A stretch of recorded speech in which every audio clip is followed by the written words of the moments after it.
After the Meiji Restoration in 1868, Japan entered a period of extraordinary transformation. For centuries, Japan had been largely isolated under the Tokugawa shogunate, adhering to a feudal system where the samurai class dominated politics and society.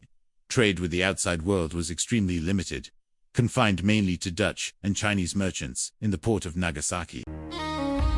This isolation, while preserving Japanese culture, left the nation vulnerable to foreign powers that were industrializing and expanding rapidly. The arrival of Commodore Perry from the United States in 1853, with his black ships, shocked Japan. Faced with modern Western naval technology and the threat of force, Japan realized that maintaining isolation was no longer feasible. The shogunate was unable to resist these pressures effectively, leading to internal turmoil and calls for change. The Meiji Restoration was the result. The emperor was restored to a central political role, and a new government was established with a vision for modernization and national unity. Japan's leadership quickly recognized that modernization was essential for survival. They studied Western nations extensively, sending envoys to Europe and the United States to learn about political institutions, education systems, military strategy, and industrial techniques. The government implemented sweeping reforms across every sector of society. Samurai privileges were abolished, a modern army and navy were established, and a new legal code replaced traditional feudal laws. Industrialization was a key focus. Railroads were built to connect major cities. Factories were established to produce textiles and steel, and modern ports were constructed to facilitate trade. This rapid industrial growth allowed Japan not only to strengthen its economy, but also to build the technological base necessary for military expansion. The construction of shipyards and modern armaments factories meant that Japan could produce modern warships, artillery, and weapons domestically, reducing reliance on foreign powers. Education was another critical area of reform. The government established compulsory education for boys and girls, emphasizing literacy, mathematics, and scientific knowledge. Western-style universities were founded, and specialists from Europe and America were invited to teach Japanese students. This education system fostered a generation that was both deeply aware of traditional Japanese values and highly skilled in modern science and engineering. Alongside economic and military modernization, Japan underwent significant social and cultural changes. The government promoted the idea of a strong, centralized nation, encouraging loyalty to the emperor. National symbols such as the flag, anthem, and educational curriculum were standardized to foster a sense of unity. While these reforms created tensions between traditionalists and modernizers, they ultimately forged a society capable of competing on the international stage. By the 1880s and 1890s, Japan had transformed itself into a modern state capable of asserting influence in East Asia. The military was disciplined and well-equipped. The economy was industrializing rapidly, and Japan's leadership was strategic and forward-looking. This transformation laid the foundation for Japan's later imperial ambitions. The nation, once isolated and vulnerable, had emerged as a regional power ready to expand its influence beyond its islands. In the late 19th century, Japan's rise as a modern power quickly translated into ambitions beyond its own borders. Having successfully modernized its military and industry during the Meiji era, Japan sought to secure resources and strategic territories to sustain its growing economy and political influence. The first major opportunity for imperial expansion came with the First Sino-Japanese War of 1894 to 1895. China and Japan had competing interests in Korea, which was then a tributary state under the Qing dynasty. Japan's military, equipped with modernized forces and superior strategy, decisively defeated China. The Treaty of Shimonoseki, in 1895, marked a turning point. China ceded Taiwan and the Pescadores Islands to Japan and recognized Korea's independence, effectively opening the door for Japanese influence on the peninsula. Taiwan became Japan's first overseas colony. The Japanese administration invested in infrastructure, establishing railways, ports, and schools, while also exploiting natural resources such as coal and sugar. The local population experienced both modernization and oppression. Traditional leadership structures were dismantled, and Japanese law and education systems were imposed. Resistance movements arose. But Japan's military and administrative organization quickly suppressed them, demonstrating the effectiveness and ruthlessness of its colonial governance. Korea, meanwhile, remained a focal point of Japanese ambition. Although nominally independent after the First Sino-Japanese War, Korea faced increasing Japanese influence in its political, economic, and military affairs. Japanese advisors were placed in key government positions, controlling military training, finance, and diplomacy. The Korean monarchy struggled to maintain sovereignty, as Japan slowly consolidated power through both legal treaties and coercive measures. In 1904, Japan's ambitions led to the Russo-Japanese War, fought over control of Korea and parts of Manchuria. The victory of Japan shocked the world. For the first time, an Asian power defeated a major European nation in modern warfare. This victory not only cemented Japan's position as a regional power, but also paved the way for the formal annexation of Korea in 1910. The annexation treaty abolished the Korean monarchy and placed the peninsula entirely under Japanese control, marking the start of large-scale colonial administration. Japanese rule in Korea combined modernization with exploitation. Railroads, telegraph lines, and modern industries were developed to benefit Japanese economic interests, while Korean culture, language, and governance were systematically subordinated. Education was used as a tool of assimilation, teaching loyalty to the emperor and the Japanese state. Despite the repression, Korean resistance persisted in the form of uprisings, underground movements, and political activism, highlighting the tensions inherent in colonial rule. The annexation of Taiwan and Korea also had significant international implications. Western powers recognized Japan's colonial authority, and Japan gained a seat at the table among imperial nations. Its growing influence in East Asia began to shift regional dynamics, setting the stage for later expansions into China and Southeast Asia.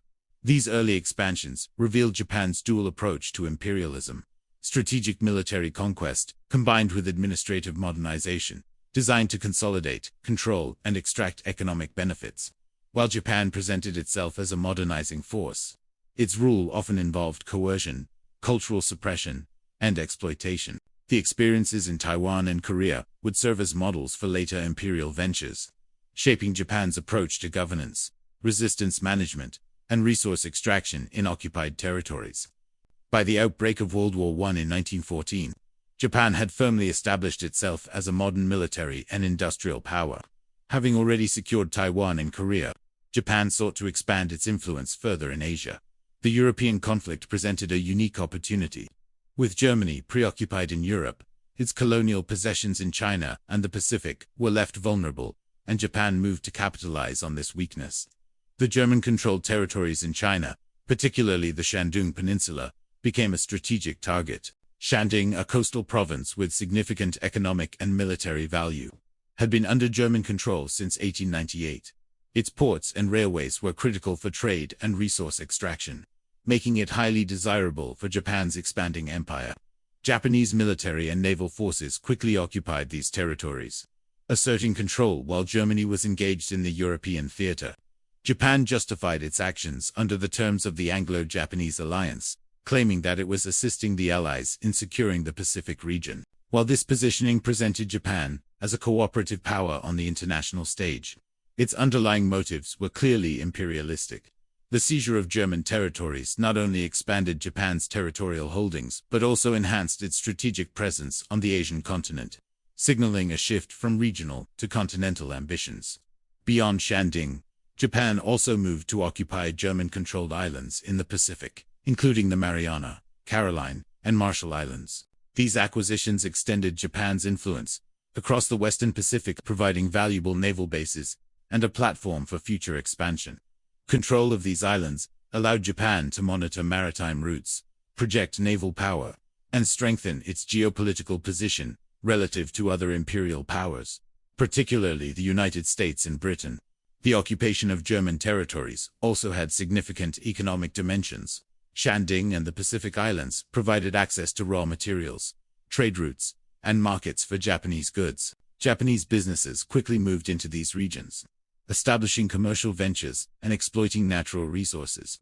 Infrastructure such as railways, ports, and communication networks was expanded to integrate these territories into Japan's growing economic sphere. However, Japan's expansion was not without challenges or resistance. Local populations in China, particularly in Shandong, were wary of Japanese occupation. Anti-Japanese sentiment began to rise, which would later manifest in broader movements, such as the May 4th movement of 1919. These reactions highlighted the tensions between Japan's imperial ambitions and the aspirations of local peoples for sovereignty and self-determination. Internationally, Japan's actions stirred both approval and concern. Britain and the Allied powers generally welcomed Japan's efforts against Germany, recognizing the strategic advantages of Japanese occupation. In contrast, China protested Japan's seizure of Shandong, viewing it as a violation of sovereignty. These disputes set the stage for later diplomatic tensions, particularly at the Paris Peace Conference, where questions of territorial rights and international recognition became major points of contention. Japan's military and political strategy during World War I demonstrated a combination of opportunism and long-term planning. By seizing German territories, Japan not only gained immediate advantages, but also positioned itself for future influence over East Asia. The expansion reflected the broader trend of Japanese imperialism, a careful blend of military strength, political diplomacy, and economic integration designed to consolidate power and extend influence beyond its own borders. By the end of World War I, Japan had transitioned from a regional power to a significant continental actor. Its gains in China and the Pacific reshaped the balance of power in East Asia, signaling that Japan was no longer merely a participant in global affairs but a rising empire capable of projecting force and authority over vast territories. These strategic gains would serve as the foundation for Japan's subsequent actions in the 1920s and 1930s, as it pursued further imperial expansion and consolidated its position as a major power in the Pacific and East Asia. The 1930s marked a decisive shift in Japan's imperial ambitions.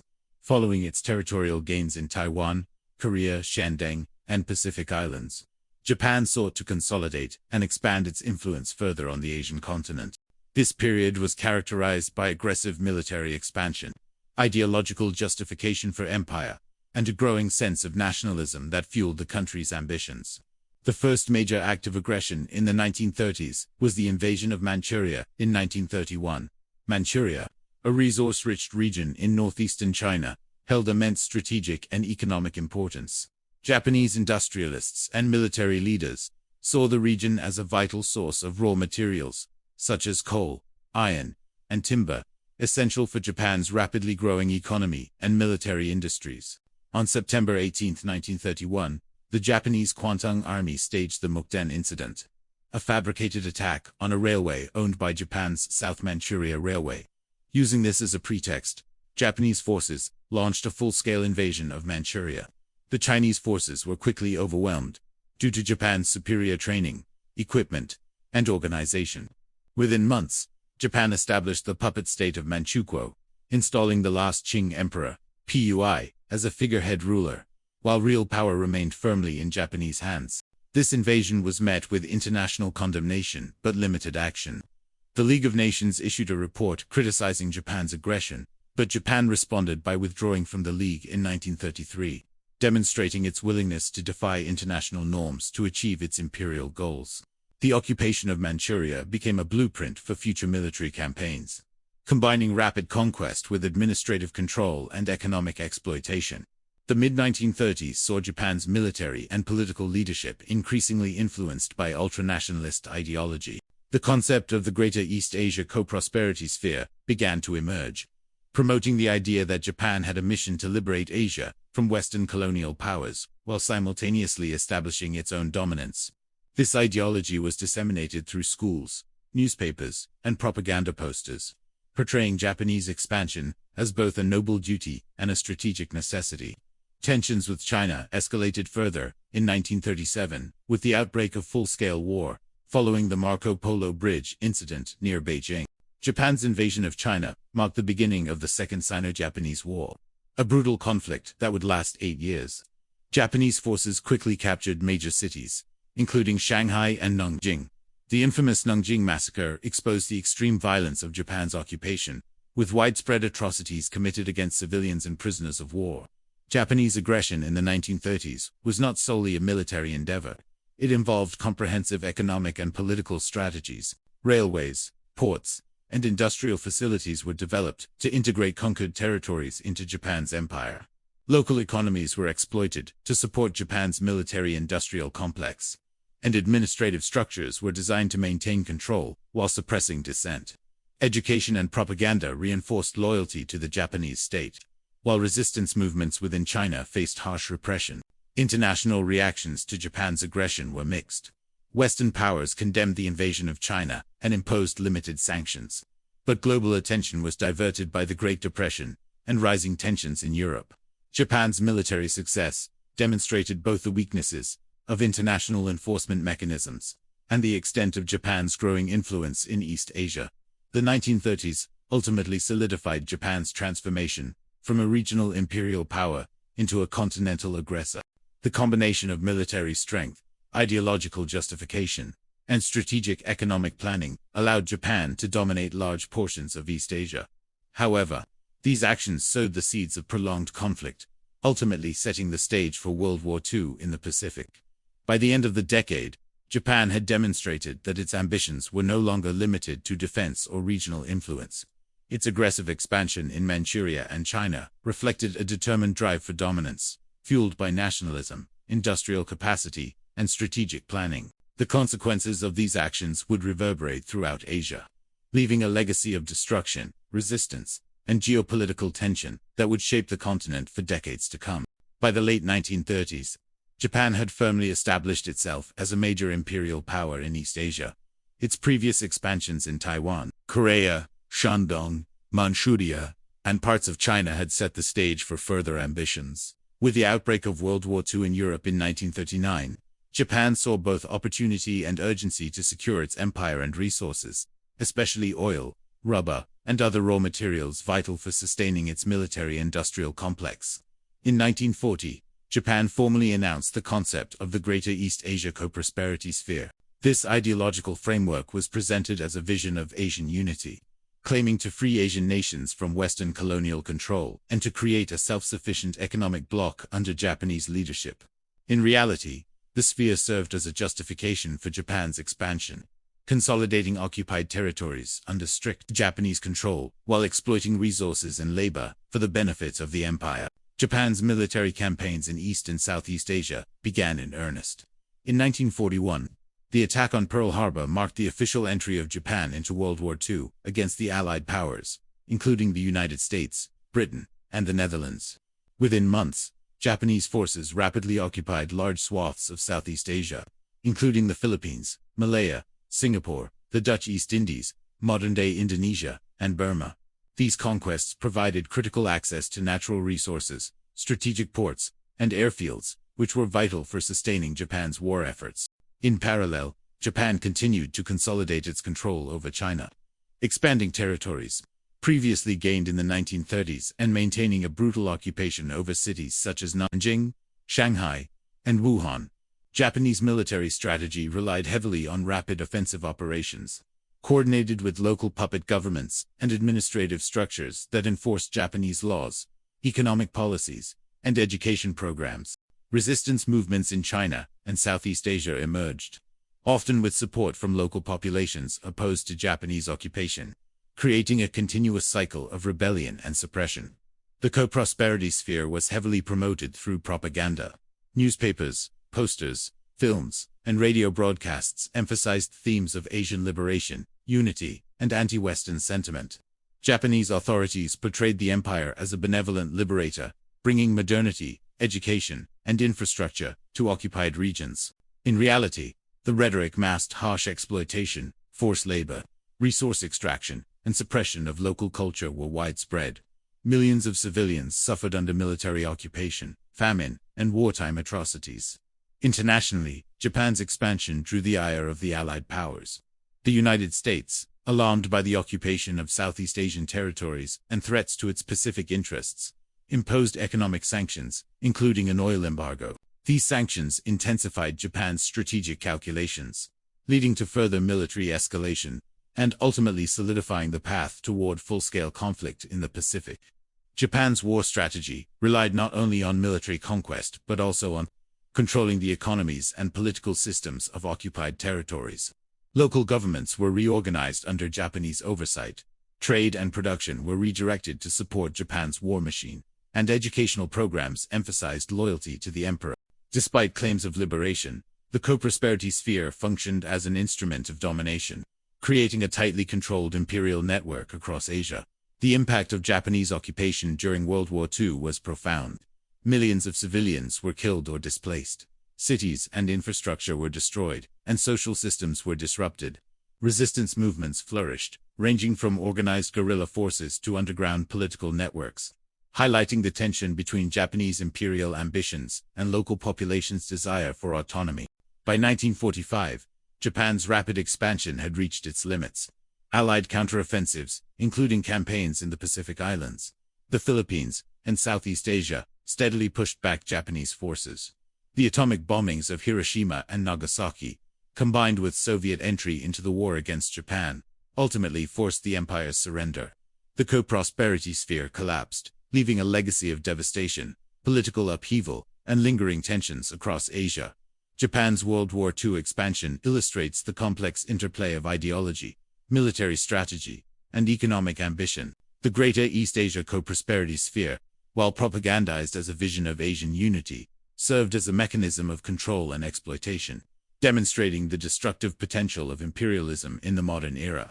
The consequences of this period continue to influence regional relations, historical memory, and the political landscape of East and Southeast Asia to this day. By the end of World War II, in 1945, Japan's empire had collapsed. Territories once under Japanese control, including Korea, Taiwan, parts of China, and Southeast Asia, were liberated by Allied forces. Yet the effects of decades of imperial rule left enduring marks on the region. Japan's imperial period reshaped borders, economies, societies, and political structures, leaving a legacy that is both complex and contested. One of the most visible legacies was political. Japan's annexation and occupation of territories had introduced centralized administrative structures, modern legal systems, and bureaucratic practices in Korea, Taiwan, and parts of China. In some cases, these reforms facilitated post-war modernization. For example, Taiwan retained aspects of Japanese infrastructure, including railways, ports, and public works, which became foundational for the island's rapid industrialization in the latter half of the 20th century. In Korea, Japanese rule had similarly introduced modern education, industry, and transportation systems, albeit under harsh colonial governance. Following liberation in 1945, these systems formed a structural basis for South Korea's later economic development.